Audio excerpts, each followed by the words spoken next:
Pastor Myers, Rainer Sarah, good afternoon, ladies and gentlemen.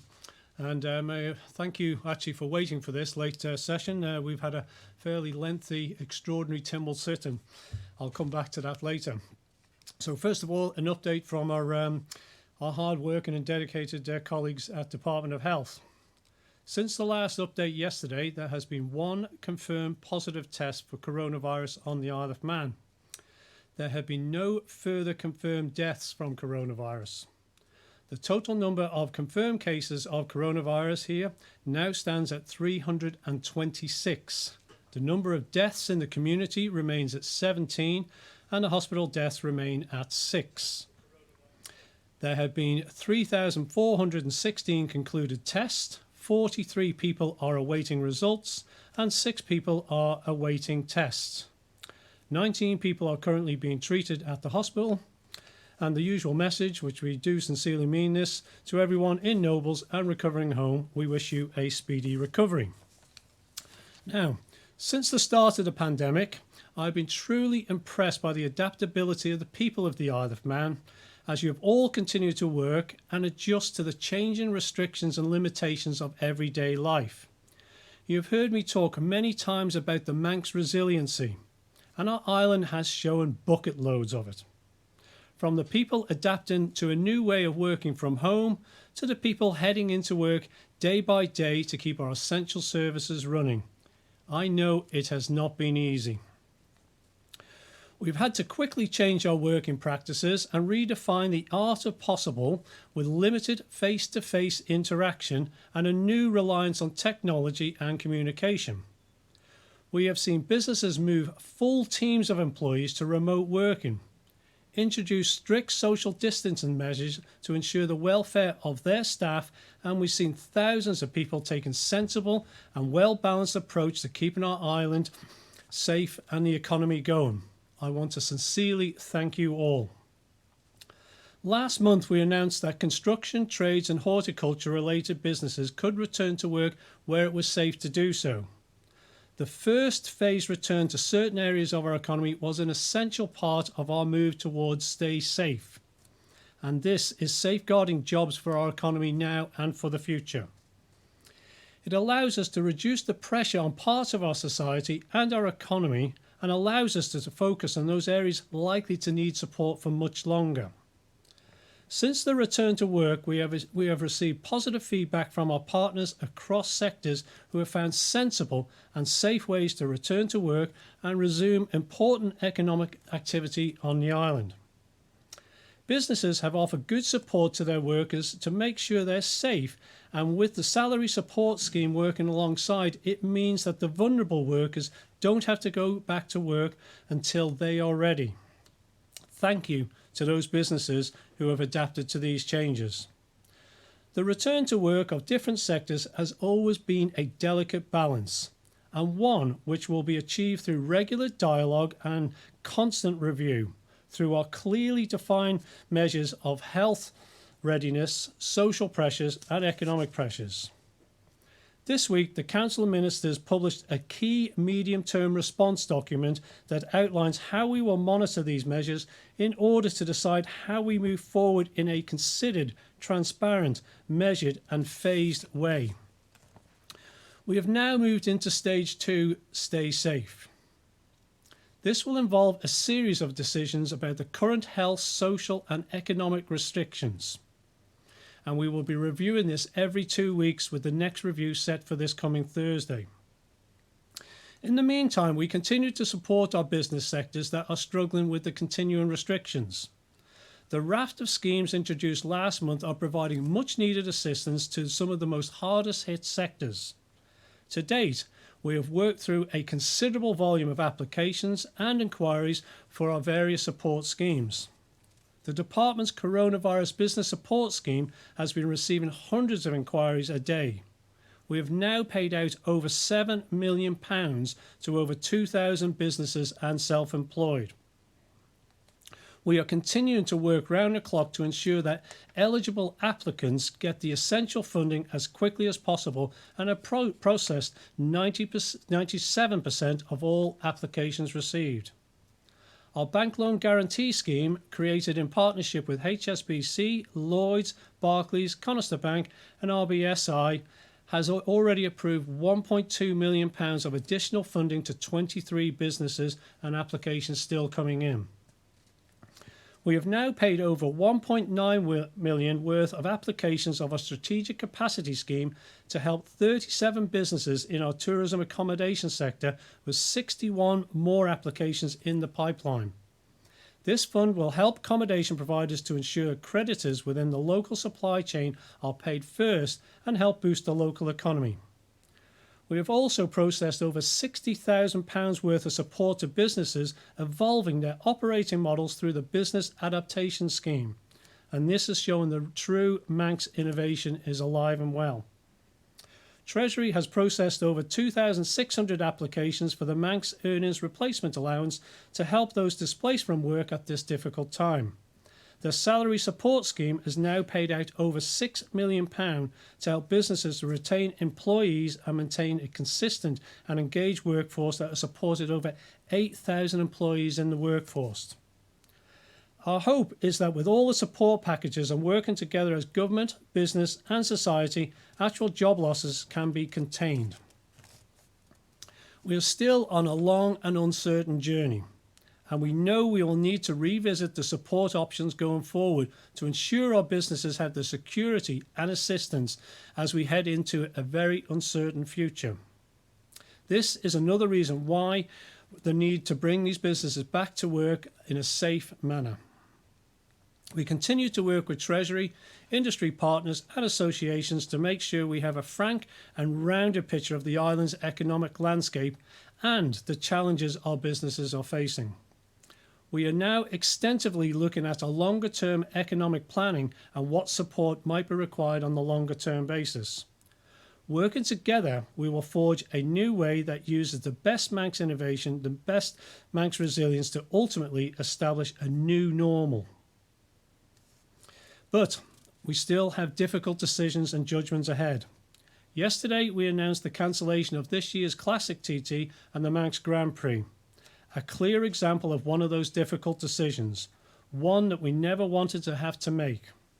A decision that was unfortunately inevitable in the light of travel restrictions and logistic challenges facing the island, and one that was made in full consultation with all relevant stakeholders. That's again part of our framework shown in the medium-term response. Where we need to make decisions, we will do so with all the evidence that we have, and we will consult and we will listen to a wide range of opinions in doing so. The Department for Enterprise has a key role to play in this, and we continue to play an active part in facilitating these important discussions and decisions. While we continue to see shifts in our culture, our society and our economy, I'm confident that the island's spirit and determination will see us through. The Chief Minister's clarification yesterday regarding visiting friends and family is a further acknowledgement of the good judgment shown by the Isle of Man public and the trust in people making sensible choices. Under the current legislative framework, up to 2 people could visit another person at their premises. They should stay outside and they should maintain 2-metre distance from other householders at all times. We know the effect of social distancing has had on many people. So this is a sensible and pragmatic way to support people's mental well-being while maintaining social distance. It is still an offence to gather in public spaces such as beaches, glens and parks. And I must remind you, we are not out of the woods yet. We still have a long way to go before we can resume our normal lives. The best thing you can do is to keep washing your hands, maintain social distance measures and stay at home where you can, but please show respect for others and continue to make the right decisions for you and your family and your community. Thank you for that. I'll be happy to take questions at this time. And first up we have Rob from 3FM. Pass to my Rob. Pass to my Minister. First of all, sadly, of course, the Manx Grand Prix and the Classic TT cancelled for obvious reasons around the pandemic. I just wondered when exactly you may get a clear picture of what the total financial impact is going to be on the island of cancelling all our major motorsport events for this year. Yeah, that's a good point, Rob. There, the financial impact is widespread, without a doubt, and that's obviously part of the sadness in having to make a decision of this particular nature, because it does impact a large part of our economy. So, in terms of what that cost is, we've done the analysis that we do every year with regards to TT and this event too. So there is a figure there that would say that's what that impact will be, but it's very, very much on our minds in terms of the overall impact of this pandemic in terms of our economy, because the Treasury Minister has committed to an emergency budget in July. So those figures are now being collated to understand the wider impact for the Isle of Man. Thank you very much. My second question regarding the medium-term strategy. I know this is looking a little way forward. There are no specific dates as to when these phases come in. Phase 4 is the return of lifestyle and tourism, I think I'm correct in saying. And then it's not until phase 6 that the borders would reopen, and that is largely dependent on the UK's situation. How are those lifestyle and tourism businesses going to get the support they need, to get the business they need in that time, if they're not able to attract any tourists from off island until the borders reopen? No, again, a very valid question, because I think we'd have to accept that the hospitality industry, and obviously it relies quite heavily on the tourism sector, and there's 300,000 odd visitors that we normally have to our island. That's 300,000 people who are not going to be spending on our island. So there is going to be an impact, as well as other potential measures, social distancing and so forth. But what we do know in terms of the borders, you highlight there that that is almost outside our control in terms of travel and other issues there. Where we are, we can control our internal economy, and that's why that is the last phase that's in that approach. So if things change elsewhere in a more rapid fashion, that could be reviewed, but I would suggest that that would be one of the last things, and that's why we very clearly stated it in this document, which we just debated in Tynwald for the last 4 hours. So it is an important part to it. So we do accept that the borders is an issue that's, as I say, not just involving the Isle of Man, clearly further afield, that we need to be very, very conscious about. Thank you very much. Thank you, Rob. I think over to you, Simon, at Business 365. Pastor Mai, welcome. Yes, good evening. Good evening, Minister. A couple of questions, if I may. News today of Eastern Airways' withdrawal from the Teesside route, citing the cancellation of the Festival of Motorcycling. Now, are you, as Enterprise Minister, worried that at the end of all this, we may have an airport, but no airlines flying in or out of it? Yes, travel is a very serious conundrum. I can totally understand, obviously, Eastern Airways' decision, and clearly you've just got to see the headlines, the international headlines with regards to travel and the impact that this is having. I would suggest that whilst we have open skies, we do have closed seas, and the government, we made this administration to purchase the steam packet has been a really, I think, clear vision that has really helped us. So our closed seas will stand us in very, very good stead. But open skies is an area that will come under, I think, discussion, as already I think Travel Watch have highlighted to members as well. So when we get a clear understanding of what's happening on the international stage, Simon, I think we'll have a better understanding of what we need to have in terms of what will be critical infrastructure in terms of the skies. Clearly, we subsidise the patient transfer service into Liverpool, which is run at the moment by Loganair in the past, that has been with Flybe. So that's a service that would have to continue one way or another. So yes, we do have that in our probably mid-term considerations. Thank you. And secondly, I mean, amid all the gloom, there has been some very positive and encouraging news today with the handover of the Lord Street site for development by Kane Limited. Now, how important is a huge £25 million development like this in sending out the message that the Isle of Man will be open for business and looking forward positively? Yes, no, I was. I guess I was pleased and delighted to see that news that deal has actually been completed and that handover has been concluded. And I think it is a signature development that we as a government really wanted to see happen, which has been many decades in the making, and this is a local company. Clearly, there is construction back being employed and operating, and we hope they've got the planning approvals, and we hope it can progress in some shape, fashion, or form. But I will say, having spoken to a number of other developers just this last week, confidence still remains quite strong in terms of the Isle of Man and where we're going and what we're doing. So I'd like to think that the Isle of Man is still a good place to invest and develop. So that is encouraging news, and as I say, it's not the only piece of encouraging news from developers that I've heard of recently. Moving on to you. Right, thank you, Simon. Moving on to you, Paul. Hi there, Lawrence.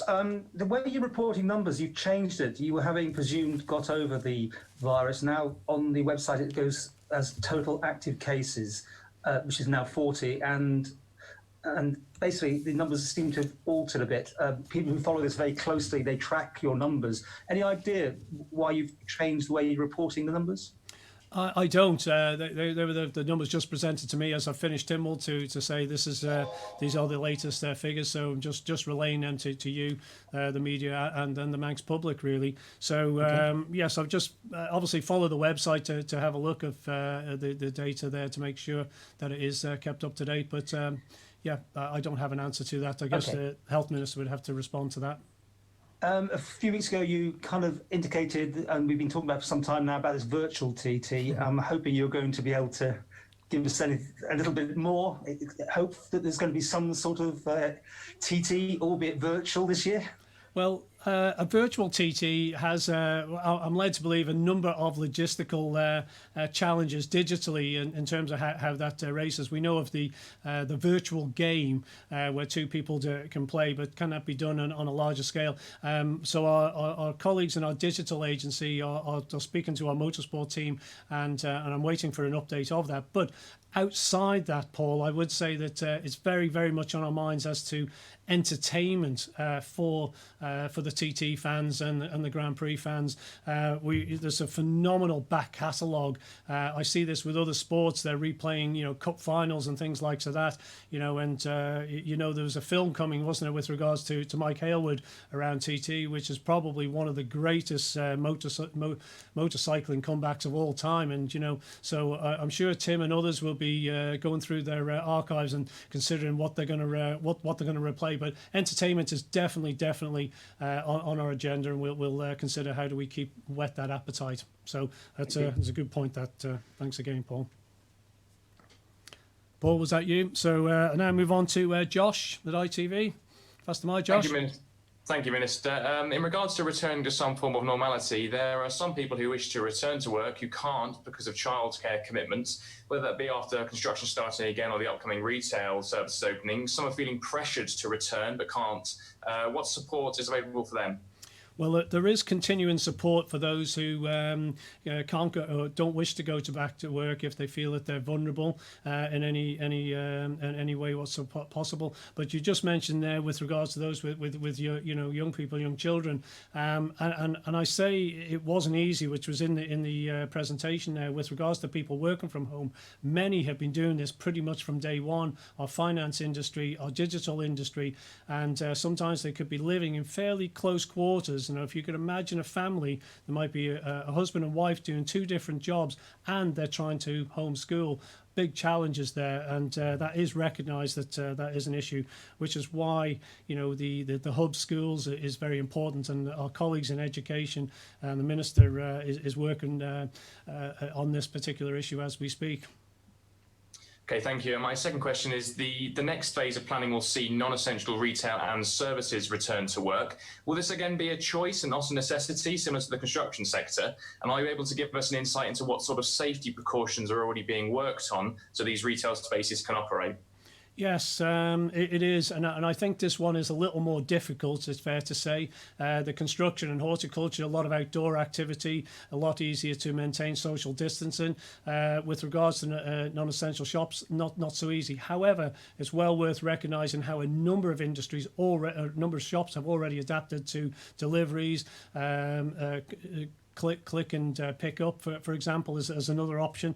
It is one we will have to monitor very closely. We're trying to assemble as much information we can from the Chamber of Commerce and Claire Christian, who's featured on here before, I know, with regards to retail, to understand how we could do this. Because if you open up all the shops all at one go, we could have a very, very crowded, high street very quickly. So we do need to think about this very carefully. And what we're trying to do is, as always, do this in a very orderly fashion to make sure that we can do this that's going to suit our society as well as our economy.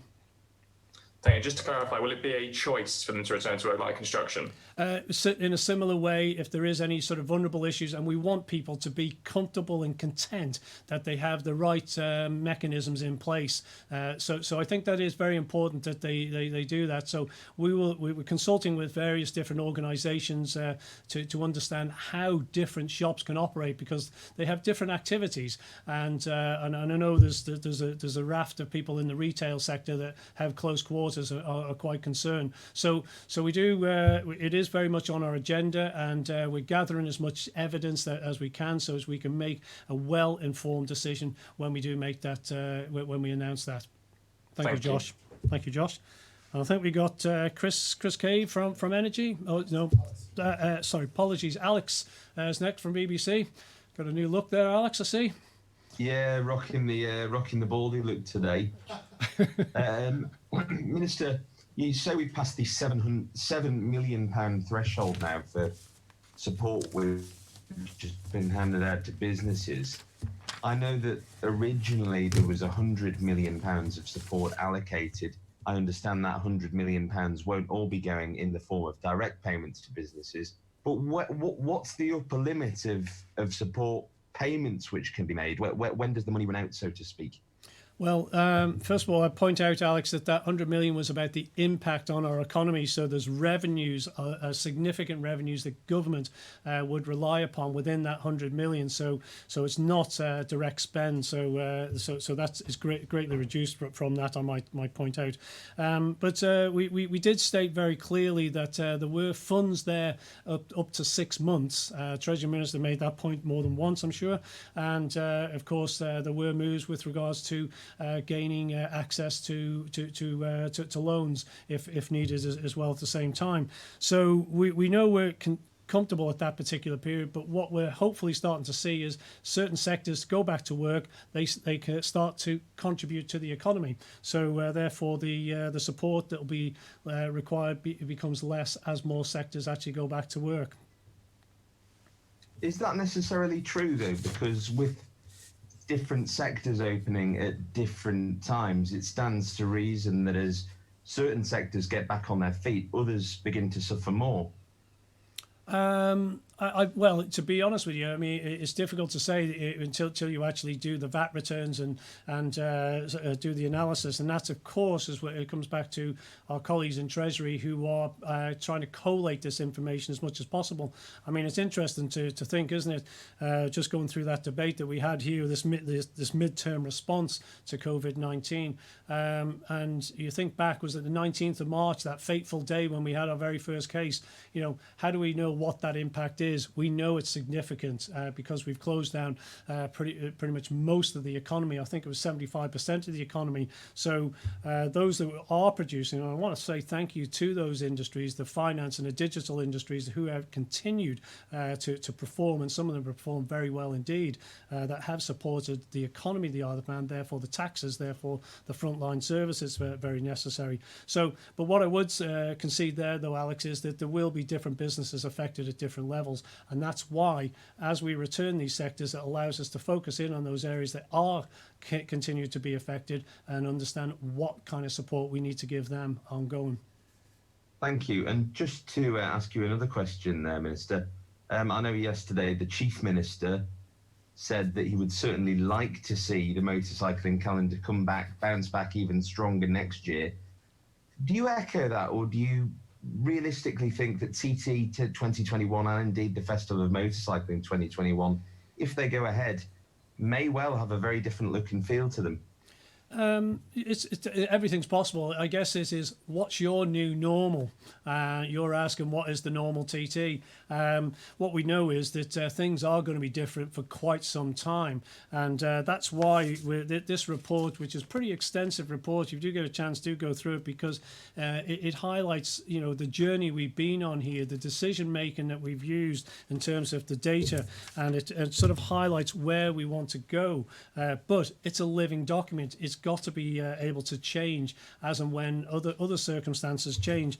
And whilst we can control a certain amount here, and we've been focused in on the containment of this virus, suppressing this virus, and which has been fantastic, and the achievement is quite incredible when you compare us to other jurisdictions. So we can get to that point, but what we don't know is what's the rest of the world going to do, and that's why you talk about TT. That means people coming to the island, so therefore that would be outside our control effectively.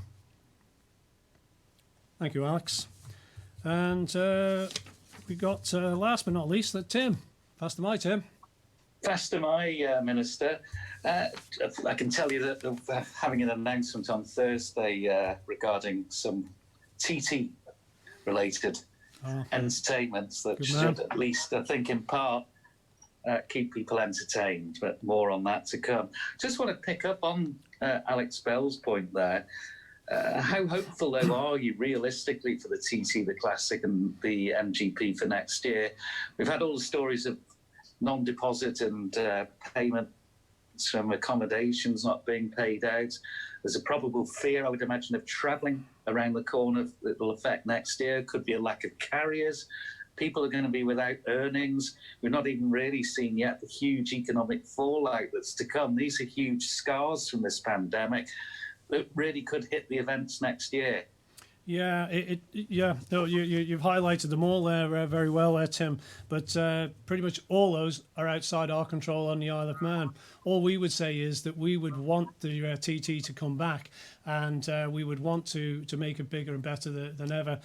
You'll of course remember the foot and mouth, and what happened there, and consequently, it did come back, and it has become bigger and better than ever. So I think there's a commitment there, certainly from a government perspective. You heard it from Chief Minister, you hear it from me and others, I'm sure, to say, yes, this is part of who we are, and that's why we want to do everything we can to bring it back. So all we can do is really look at the midterm issues, really. And I come back to this report, if I may, because it is about a midterm response. And what we've got to do is to be able to be still very fluid in understanding what we can do, to what we can control, and then depending on what happens elsewhere is outside our control, but we will adapt. Just a quick supplementary on that. I mean, foot and mouth, you can't really compare foot and mouth with coronavirus. The effects that are going to be longer lasting. Correct, but the TT was cancelled, and it was a really traumatic issue. It was a huge, financial cost to the Isle of Man, which is where a lot of the debate is going around at the moment. So that's the point to accept. So we would, as I say, we still remain committed to the event and what it is. And second question, following Tynwald just now, is the Council of Ministers afraid of scrutiny from the court? It seems to be a stark split developing now between the Legislative Council and the House of Keys with the Comyn vote. We know that Comyn needs to be flexible in these times, but isn't scrutiny important as well? Yeah, of course it is. Absolutely. That's, the democracy that we are. And we're really fortunate to have shall we say, a small parliament, small government. And we can adapt. And the great thing is, what's just happened is we've just had a 4-hour virtual Tynwald session. So our parliament has adjusted. Public Accounts Committee on Friday that I'll have to answer to the support schemes that we have put in place, how they're performing, being challenged on their all the detail on that. So it does continue. There's no doubt about that. Okay. All right, Tim. Great. So I think we've done two questions. All. Any other questions anyone would want to ask this time? Looks like Rob. Oh, sorry, just a very quick one with what you mentioned before and what the Chief Minister mentioned yesterday, just to clarify, with regards to the face-to-face visits, obviously, as long as social distancing is in place, can that visit between, say, two people, is it members of the same household? Because, of course, as you said there, we want to avoid large gatherings, just to clarify. Yeah, so it is really it's intended really for your loved ones, and particularly the elderly who have actually been cooped up and remain cooped up, and the opportunity there is now for you to be able to go and visit them, sit in the garden with your loved ones there, and be able to converse with them, and actually see that face to face rather than a screen that we're doing now or through a window. So, but we want people to be sensible here, use common sense, and it's important that they continue to do that. Thank you. Tim, I think you had a second question, is it, Tim? Yeah, this is one just on the schemes that we've had a common theme on, and this is from Collins Barbers in Ramsey. On behalf of all small businesses, are we going to get any help with the rates that are now due in a few weeks' time? I got £3,000 because my business is now closed until further notice. We know that's being extended, but will that £3,000 move into the following 3 months? He's pointing out he's got a rates bill of £1,940 plus other bills, and he's now out of pocket. That £3,000 has just gone. So what is the next stage that we're hearing about in the £3,000 support scheme? Well, first of all, with regards to rates, you do need to take that up if it's your local authority or for central government. If you have difficulties, do raise that point. Similarly, with regards to utilities, if you've got any problems with there, contact the utility company and look for some form of deferment.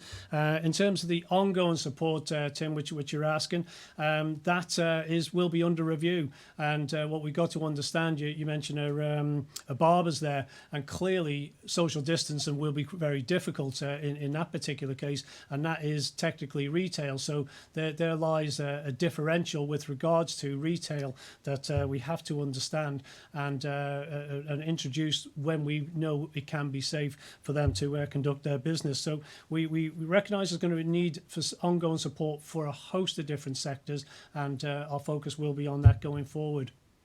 I just quoted the barbers. I could have quoted the micropub beer sellers in Peel. We've had other businesses get in touch. They're all saying that £3,000 because their ongoing expenses is going pretty quickly as they try. Yeah, he can't work, but the microbrewery had buying punnets and trays to do takeaways with, and that's expensive as well. I mentioned the adaptation grant that we have, and we've had a host of inquiries in that particular space, and it gets back to the point I made earlier with regards to innovation. That's exactly what you need to do.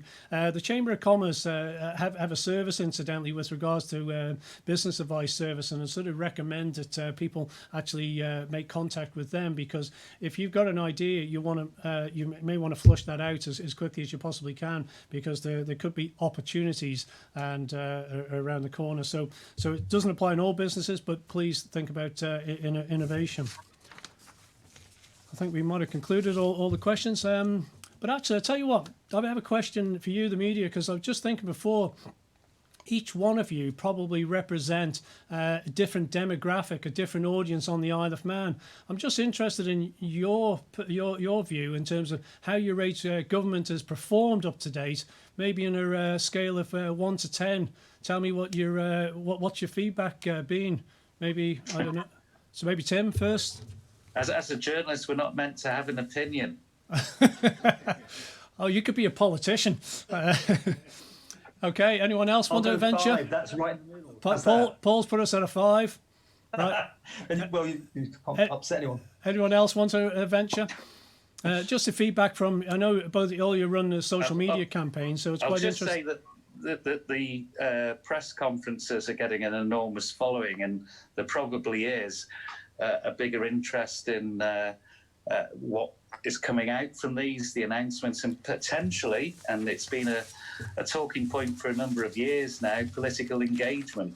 Yeah, and I think that's one thing that's come through more than anything. People are more interested in politics. You know, they talk about the apathy and of past. Now there is very a clear interest, and that's encouraging to hear. I have to say. So I just thought I'd throw the question back at you rather than.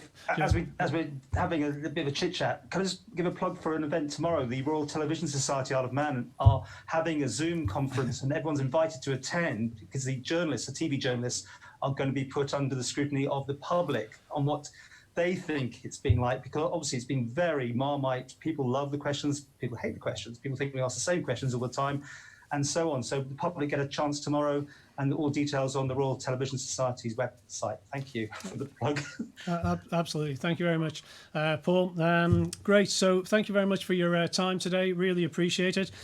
Before I do a shout out, which is actually going to be a video clip that will show a dedication and commitment of people around the island. So it's a continuation of what we've done before. I just want to say, Man in Sonda Brack, Isle of Man forever, Tanning Sushi, stay safe. Good night.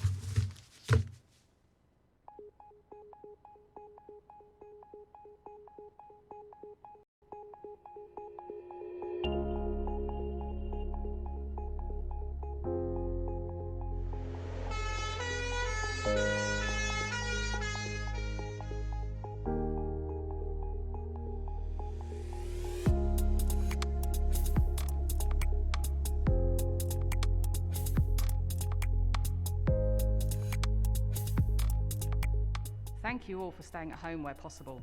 We hope you're staying positive in these challenging times. We've come so far.